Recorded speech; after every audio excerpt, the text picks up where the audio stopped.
El día de hoy iniciamos otro podcast y el día de hoy, pues gracias a la Facultad de Posgrado de la Universidad Espíritu Santo y en conjunto con la Casa de Valores Futuro, tenemos el gusto de tener a nuestro invitado Andrés Mórtola. Andrés es asesor financiero, asesor en pymes, emprendedores, ha trabajado en el sector de la educación, la construcción, es coach financiero y tiene un programa de radio que se llama Money Coach. Justamente el día de hoy vamos a hablar sobre varios tips para estos emprendedores de la deuda, o si es bueno o no es bueno endeudarse. Y también doy pues la bienvenida a nuestro amigo Washington Arellano, profesor de la UES, emprendedor digital también, y que presidente de la Casa de Valores Futuro, y que gracias a la Casa de Valores Futuro y a la UES pues estamos haciendo este podcast. Andrés, bienvenido.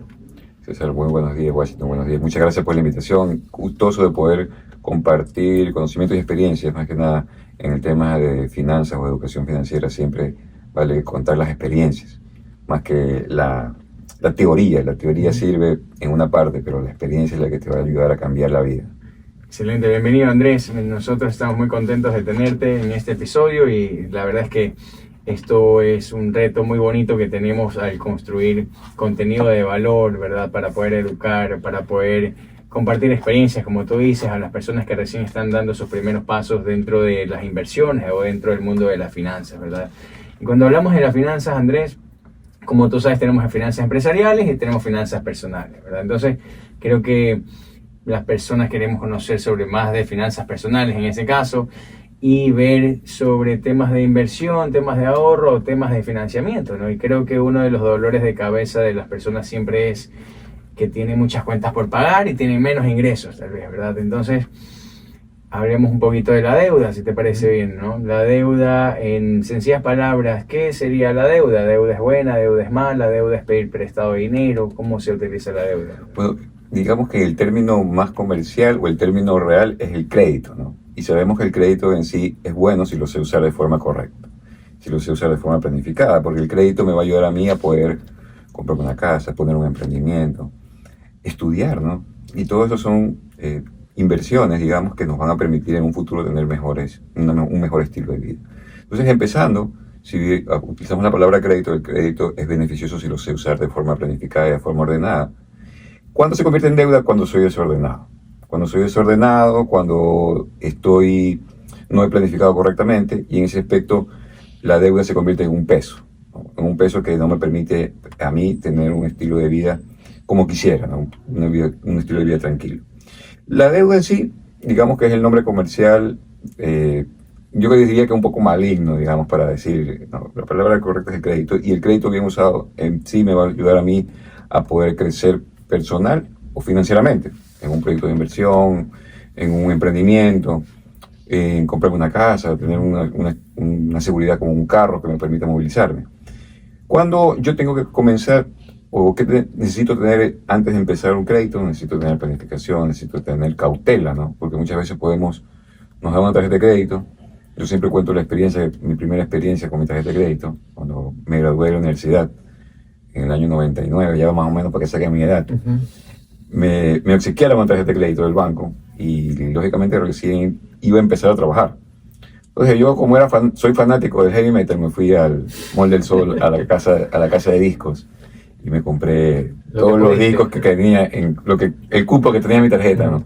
Entonces cuando llegó estaba de cuenta, después me di cuenta, voy a redundar con la palabra, me di cuenta que no había planificado, ¿no? Me había metido en una emoción que me permitió comprar algo que todavía lo guardo, mis discos, ojalá que después lo pueda vender con valor agregado, pero no hubo una planificación, no hubo una cautela, no hubo una predisposición, que es el beneficio que yo quería tener en ese crédito.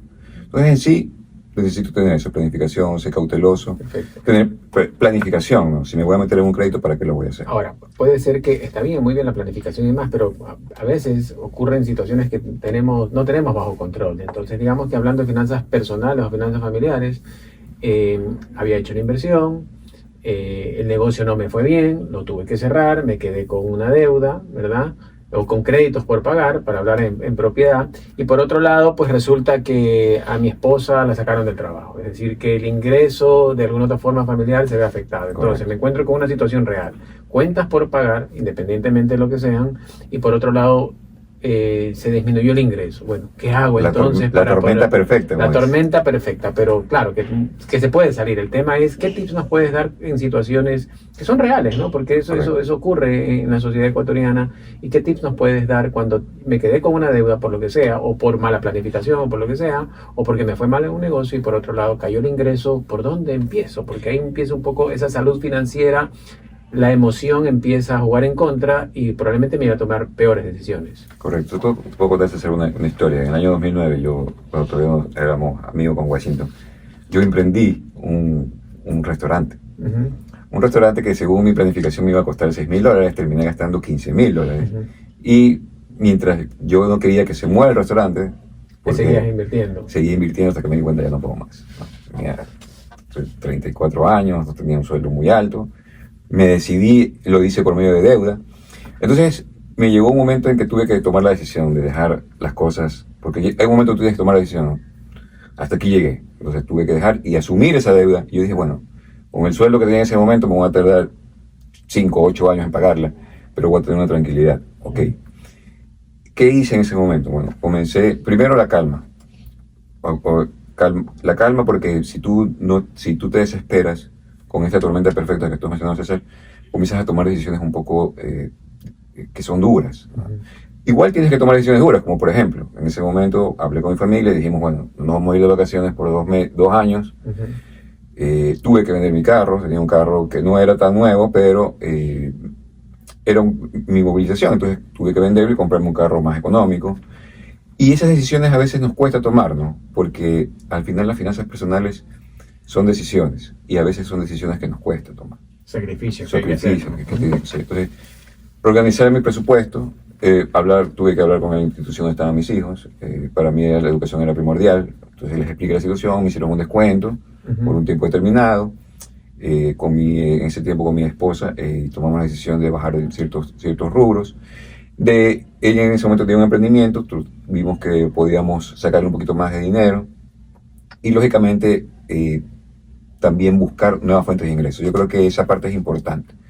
Pero dentro de eso hay que tener una planificación, y en ese sentido, Washington, que es un hombre de hábitos, sabe que los hábitos son los que forman a la persona.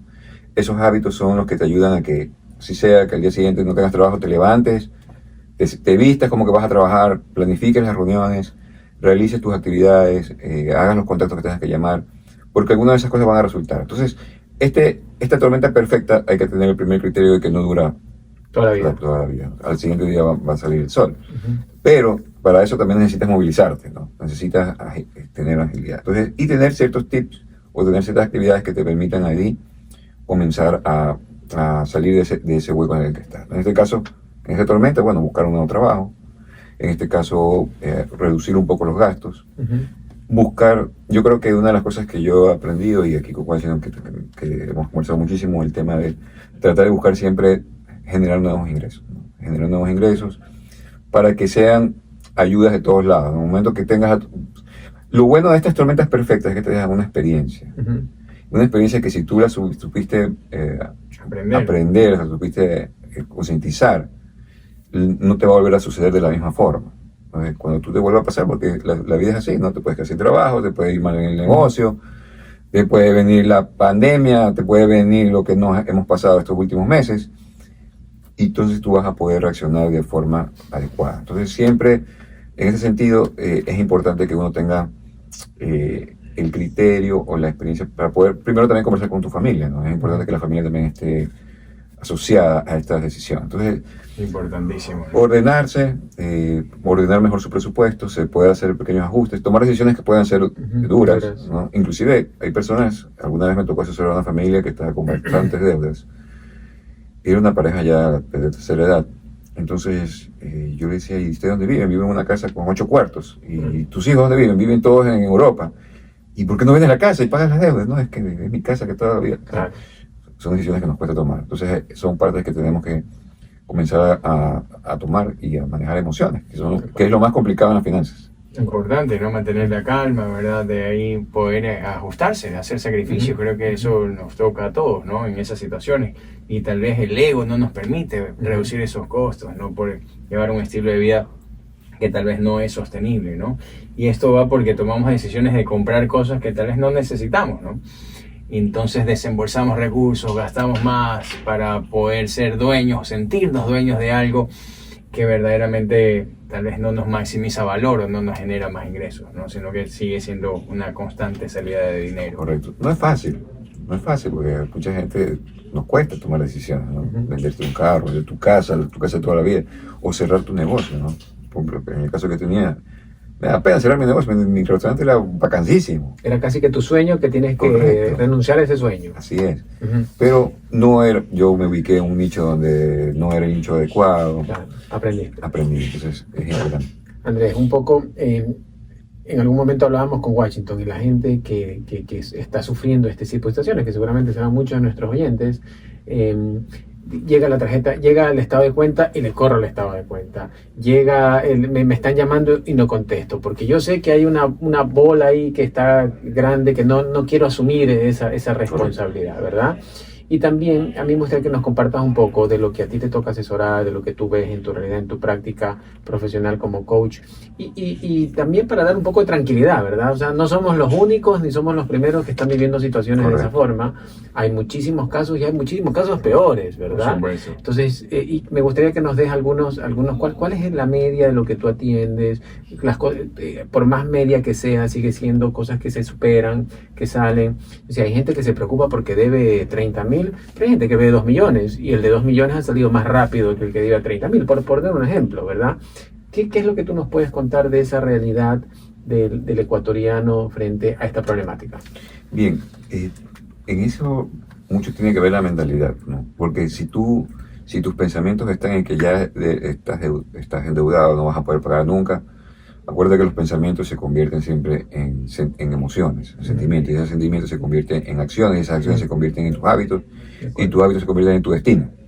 Entonces, si tú comienzas a pensar de que no vas a poder salir, de que no vas, automáticamente te entristece. Ese cabizbajo te hace que todo el día pases pensando que me cae mal medio en la vida, y prácticamente todo el día pasas cabizbajo sin hacer ninguna actividad Entonces, lo primero que tienes que pensar es, bueno, yo puedo cambiar esta situación, así como lo ha hecho, como tú mencionabas, muchas personas lo han solucionado. Es importante, bueno, en ese sentido, primero tener una mentalidad respecto a que puedes salir de esa situación, como lo ha hecho mucha gente. Necesitas un plan, así es, el plan de coger tus deudas, ver cuáles son prioritarias, ver cuáles son las que más problemas legales podrías tener, ¿no? Y en ese sentido también puedo revisar con qué banco se me sería más difícil, ¿no? Hay bancos que son del Estado y hay bancos que son comerciales, no quiere decir que no les vayas a pagar, pero habría que tomar la decisión de cuáles son muchos que podrían quitarte pertenencias, ¿no? En ese sentido, cuando son instituciones del Estado. O la deuda más costosa, tal vez, ¿no? O la deuda que sea con mayor interés. O también se habla de la deuda que mayor carga emocional genera. He escuchado eso. Claro, ¿Cuál es la deuda que más me preocupa, digamos, y que tengo que salir rápido de eso por mi salud financiera, justamente? Así es. Y en ese sentido, es bueno también conversar con las instituciones, o sea, con las instituciones a las que uno está viendo, para poderles hacer entender que la situación en la que están pasando, que no, ellos tienen un compromiso porque ese dinero que ellos prestan no es de ellos, pero también van a ver que muchas personas lo están pasando, como por ejemplo lo que hemos pasado en estos últimos meses, ¿no? Que muchas empresas, negocios se están afectados por esta situación. Entonces, es lógico que va a haber un atraso, y en esa flexibilidad las instituciones van a poder ayudar refinanciando, renegociando, pero la persona tiene que afrontarlo, porque es más difícil, o más, digamos, comprometedor que tú lo evites, no es la cara, porque acordemos que el tema de las finanzas o el tema del crédito es un tema de confianza. Entonces, si tú pierdes la confianza, definitivamente se te van a cerrar muchas puertas en el futuro. Y la economía y la finanza es cíclica, ¿no? Un día estamos bien, otro día estamos mal. Y cuando estemos bien y tengamos que tocar la puerta para que ahora sí nos presten un dinero, entonces van a decir, sí, pero usted una vez me llamé y nunca me contestó. Entonces pierde la confianza, pero en cambio usted es una persona que dio la cara, decía $10, abonó, pero estaba ahí. Ellos van a tener esa relación de tu responsabilidad frente a un hecho que le puede haber pasado a cualquiera, pero que hay un compromiso respecto al tema de la confianza que te han brindado. Excelente, excelente, Andrés. Y esto que tú nos dices de la planificación, ¿verdad?, de la organización, yo creo que, si bien es cierto, no aprendemos sobre cómo armar un presupuesto, ¿verdad? Nadie nos enseña a administrar bien nuestros recursos, esto lo vamos aprendiendo al andar. Y me he topado también con personas que llega a fin de mes y no quieren ver su estado de cuenta porque le temen, ¿verdad? Entonces, la recomendación es organizar sus finanzas personales, pero creo que es un ejercicio complicado. O sea, más que complicado, un ejercicio difícil para nosotros como personas transparentar nuestras propias finanzas y darnos cuenta tal vez que verdaderamente estamos gastando más de lo que generamos en ingresos, ¿verdad? Entonces, este acto de transparentar nuestros propios números creo que es algo que sí o sí tendríamos que hacerlo para poner en orden nuestras finanzas y ahí sí dar los pasos correctos y tener una buena planificación financiera. ¿Qué le recomendarías a esta persona que ni siquiera quiere ver su estado de cuenta, verdad? Y sabemos que este ejercicio de transparentar sus números es complejo. Bueno, amigo, tú has dicho una verdad y yo siempre lo comparo con lo siguiente. Hacer un presupuesto como si hace un examen de sangre. Es la única forma de saber si estás enfermo, si estás con triglicéridos, si estás con el colesterol alto. El presupuesto te va a decir si estás en rojo o estás bien. Y si estás en rojo, solamente vas a tener dos soluciones: o gastas menos o ganas más plata. Y es ahí donde la persona debe ver en qué trabaja, ¿no?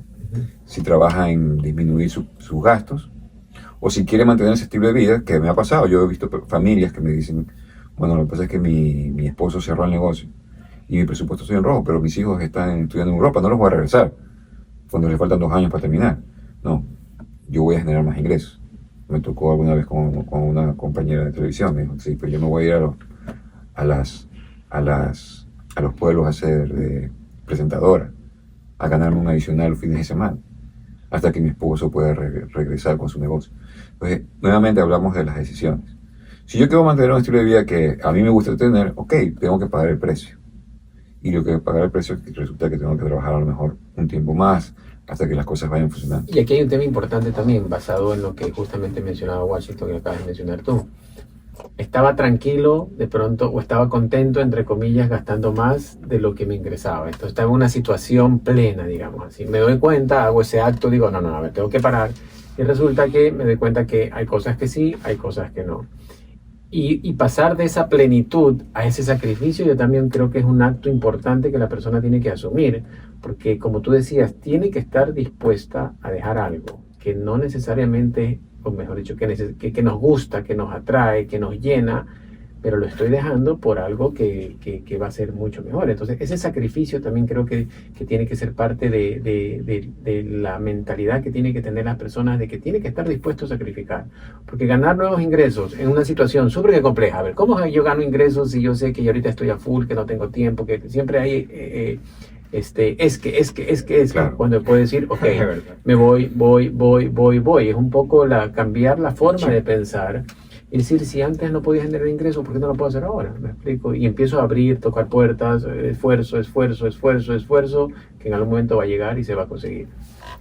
Bueno, en ese sentido, como tú dices, César, la persona debe revisar, ¿no? ¿Cómo es la forma de generar ingresos?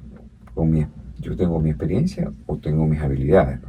Entonces, si nosotros comenzamos a buscar en qué podemos nosotros fortalecer mis conocimientos o mi experiencia, voy a poder generar nuevos ingresos, ¿no? Yo, como les decía hace un momento, yo soy fanático del heavy metal y mi primer emprendimiento fue un bar de heavy metal en el 2004, cuando no había Facebook, nada. Entonces, hubiera tenido Facebook, ahorita tuviera un bar gigante. Pero en ese tiempo no. Entonces me di cuenta que, bueno, lo que me gusta no es lo que me iba a generar ingresos. Entonces tenía que basarme en mi experiencia. Y mi experiencia había sido, entre comillas, ayudar a ciertos amigos que tenían problemas en su negocio, cuando me di cuenta que sus negocios estaban mal porque manejaban sus finanzas personales de forma desordenada. Entonces dije, aquí hay un nicho. Hay un nicho que la gente no lo ha tratado y que hasta yo mismo lo estaba viviendo. Yo tenía un sueldo, mi esposa tenía un sueldo y no nos alcanzaba la plata. Entonces es importante que yo pueda revisar para generar nuevos ingresos qué habilidades tengo o qué experiencia tengo. Todo el mundo tiene experiencia, ¿no? Si eres contador, si eres marketero, si eres vendedor, si alguna vez trabajaste. Admiro mucho a esas personas que trabajaron en alguna empresa y le pusieron la mini competencia. ¿no? Entonces es importante esa parte, esa visión que tiene el emprendedor como para poder empezar un negocio, empezar un nuevo emprendimiento. Así que es cuestión de que abramos un poco la mente y ver las oportunidades que podemos tener y no nos damos cuenta. Esa parte es importante dentro de lo que queremos fomentar. Me parece importante. Y en relación a los gastos, tal como decía César, tal vez descender un nivel, ¿verdad? Si estoy complicado financieramente, tendría que descender en un nivel para acomodarme nuevamente, y otra es subir al estilo de vida que llevaba, ¿no? Entonces yo creo que hay que analizar también esos desembolsos, porque como tú sabes, hay gastos que se pueden optimizar tal vez, o que no se deberían hacer. Por ejemplo, yo veía mi estado de cuenta de la tarjeta de crédito y decía, la mayoría de los desembolsos están en restaurantes, ¿no? Entonces yo decía, debería bajarle la carga, ¿verdad? Debería bajarle la carga, y veía también una factura, yo qué sé, por dar un ejemplo, una limonada, ¿verdad? Una limonada que costaba más de $3. Entonces tú te dices, oye, esto hacerlo en tu casa, ¿verdad? O desayunar en tu casa te va a ahorrar un montón de recursos. Entonces esos pequeños detalles pueden causar un cambio significativo en tus finanzas personales, ¿no? En vez de comer, no sé, 4 veces en el mes fuera de tu casa, bájalo a 2, ¿verdad? O levántate más temprano y prepárate el desayuno, ¿verdad? O sal con tu café y no compres café afuera. Entonces esos sacrificios te ayudan mucho a ahorrar y tengan un buen impacto en tu finanzas. Normalmente llegamos a las decisiones que nos cuesta tomar. Es lo más difícil, es lo más complicado, y nos pasa, a mí también me pasa. En algún momento se me cae algún contrato, se me cae algún servicio, y uno tiene un estilo de vida, ¿no? Y dice, chuta, ¿será? O dice, bueno, me voy a apalancar con mi tarjeta de crédito hasta que me salga un nuevo negocio. Son decisiones. El tema es que no se convierte en hábito, que siempre te apalancas y luego la deuda no la puedes pagar. Así es. ¿No? Y más que nada, como hablábamos, es el tema de diversificar, ¿no? Diversificar diferentes formas de ingresos para... No solamente estamos hablando de poner un negocio, sino de servicios, ¿no? Yo puedo ser asesor de tal cosa, puedo definir ciertos parámetros, en este caso, en actividades que yo puedo ir desarrollando. Andrés, 3 cositas que tú le recomendarías a la audiencia, a nuestra audiencia, con respecto a estos temas que estamos conversando. ¿Qué les dirías? Las 3 cosas claves que tienen que tomar en consideración. Bueno, primero, no desanimarse, porque el desánimo hace que bajemos los brazos, y eso no nos permite que seguir avanzando, ¿no? Segundo, planificarnos, organizarnos. Primero, revisar cuáles son mis gastos y cómo se va a afectar, ¿no? Porque, como yo decía, ¿no? Por ejemplo, una familia que tiene sus hijos estudiando y a lo mejor bajan sus ingresos, es posiblemente que tengan que apalancarse con su tarjeta hasta que comiencen. Entonces, tener un plan de saber cuánto es el dinero con que va a financiarse, hasta que en el tercer punto es seguir buscando nuevas oportunidades de ingresos, ¿no? Y en ese sentido, ahorita, gracias a la tecnología, encontramos bastantes. Y no solamente, que es algo que yo también realizo en mis asesorías, no solamente hablamos de que necesito el dinero, puedo tener la idea. Yo acabo de reunirme con 2 personas que están decididas a invertir, pero necesitan proyectos. Así es. Entonces, esos proyectos que tú los tienes, que pueden ser lo más sencillo, desde ponerme, ahorita yo he visto unos negocios que dicen que es un negocio, cualquiera lo puede haber hecho, sí, pero hubo una diferencia, la decisión de hacerlo, la decisión de seguir creciendo. Hay emprendimientos que los admiro, porque veo que en un par de años son unos monstruos. En hacer algo que tú dices, pero si es arroz con menestra, sí, pero lo hizo, y ahorita tiene 10 locales, o sea. Entonces, esa es la parte que tenemos que comenzar a cambiar, nuestra mentalidad, nuestra planificación y nuestros hábitos en cómo podemos seguir avanzando para crecer financieramente. Excelente, César, excelente, Andrés. Me parece importantísimo todos estos tips, y creo que lo más importante es sincerar nuestras finanzas personales, ¿no? Sé que es costoso, nos va a doler, pero creo que es el primer paso para poder llegar a esta libertad financiera después que todos buscamos, ¿verdad? Entonces, para ir cerrando, muchísimas gracias, Andrés. Washington, yo creo que debemos dejar de preocuparnos por las deudas, ¿verdad? Entre comillas, ocuparnos en hacer consciente lo que tenemos y nuevamente preocuparnos, pero no por la deuda, sino para generar nuevos ingresos. 100%. Andrés, muchísimas gracias Gracias a nuevamente ustedes, por tu César. presencia. Es un gusto Washington, haberte tenido aquí. un gusto. De la misma forma a Washington y a la Casa de Valores Futuro y a la Facultad de Posgrado de la Universidad de Espíritu Santo que permite este espacio. Muchas gracias. Gracias a ustedes. Muchas gracias.